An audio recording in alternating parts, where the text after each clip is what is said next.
السلام علیکم دوستو، آپ کا اپنا host Khalid Chishti music world TV کے ساتھ حاضر ہے۔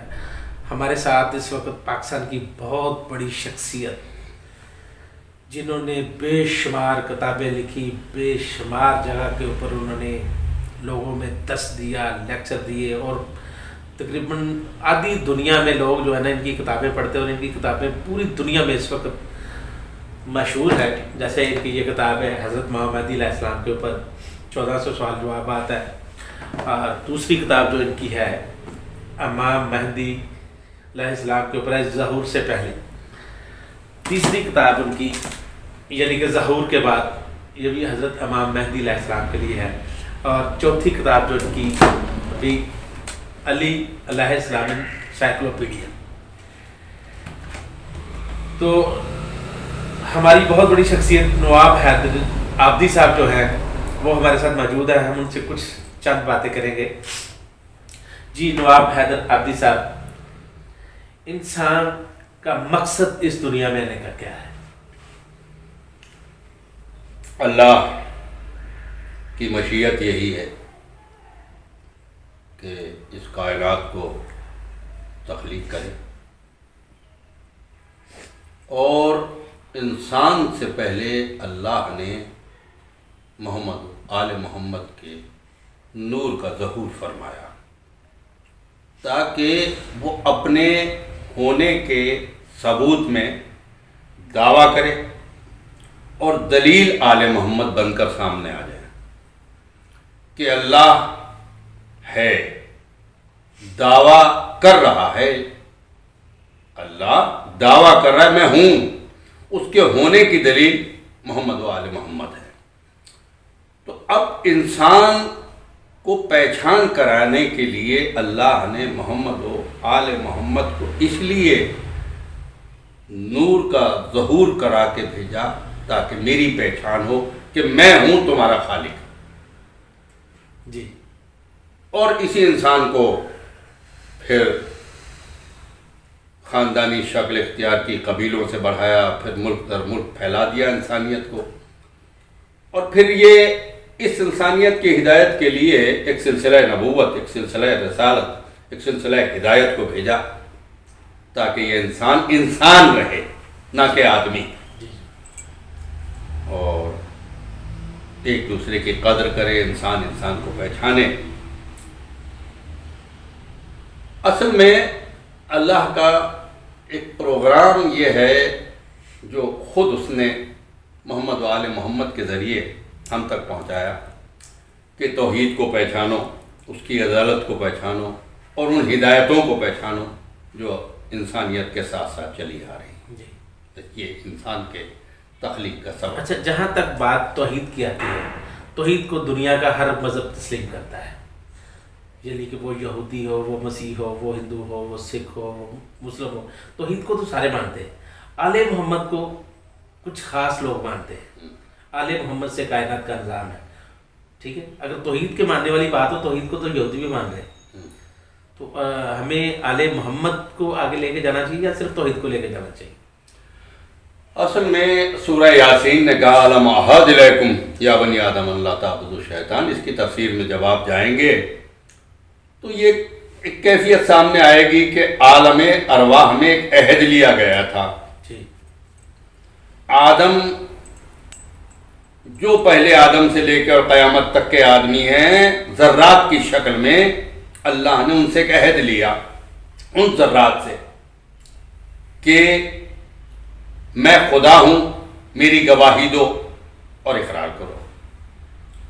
اس کے بعد جتنے ذرے تھے وہاں وہ طاقتیں سماعت بھی رکھتے تھے اور طاقتیں گویائی بھی رکھتے تھے۔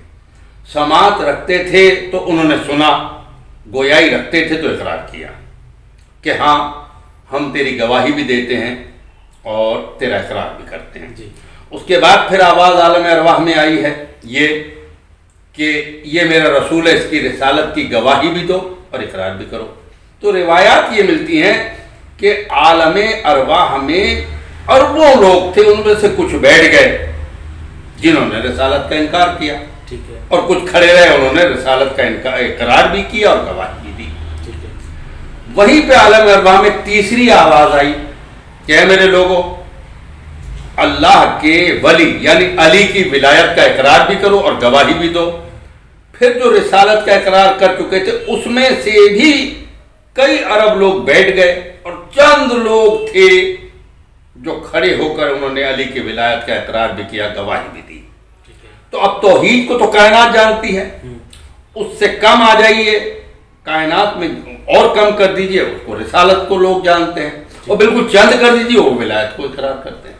بالکل ٹھیک ہے۔ تو یہ تھا وہ اللہ سے اقرار جو یہودی بھی اللہ کی وحدانیت کا اقرار کرتا ہے، ہندو بھی بھگوان کی شکل میں کرتا ہے، کائنات کا ذرہ ذرہ اللہ کی وحدانیت کا اقرار بھی کرتا ہے، گواہی بھی دیتا ہے۔ یہی سبب تھا کہ یہ عالم ارواح کا ایک عہد ہے جو آج کی مخلوقات پورا کر رہی ہے۔ وہی عہد یہودی نہیں مانتے رسول کو، تو وہ چونکہ عالم ارواح میں انہوں نے عہد نہیں کیا تھا تو آج نہیں مانتے۔ اسی طرح علی کی ولایت کا مسئلہ ہے، جو عالم ارواح میں اقرار کر لیا ہوتا تو آج وہ اقرار کر رہے ہوتے، آج وہ گواہی دے رہے ہوتے۔ ماشاءاللہ آپ نے بہت اچھا نالج دیا ہمیں۔ آپ یہ بتائیں کہ جنت سے جب انسان کو نکالا، آدم نے خدا کی نافرمانی کی، ابلیس نے بھی اس وقت خدا کی نافرمانی کی، تو سزا دونوں کو اپنے اپنے طریقے سے دی گئی۔ تو کیا آپ سمجھتے ہیں کہ انسان کا جو قصور تھا، آدم کا جو قصور تھا، جتنا آدم کا قصور تھا اتنا ہی قصور ابلیس کا تھا؟ آدم کو بعد میں جنت میں کیوں بھیجا جائے گا اور ابلیس کو بعد میں جنت میں کیوں نہیں بھیجا جائے گا؟ آغاز آدمیت میں سورہ 7 کی یہ آیت ہے، سورہ بقرہ میں بھی ہے، 7 سوروں میں حضرت آدم کا تذکرہ ہے۔ وَإِذْ قَالَ رَبُّكَ لِلْمَلَائِكَةِ إِنِّي خَالِقٌ بَشَرٌ مِّن طِينٍ وَإِذَا سَوَّيْتُهُ وَنَفَخْتُ فِيهِ مِن رُوحِي فَقَعُوا لَهُ سَاجِدِينَ۔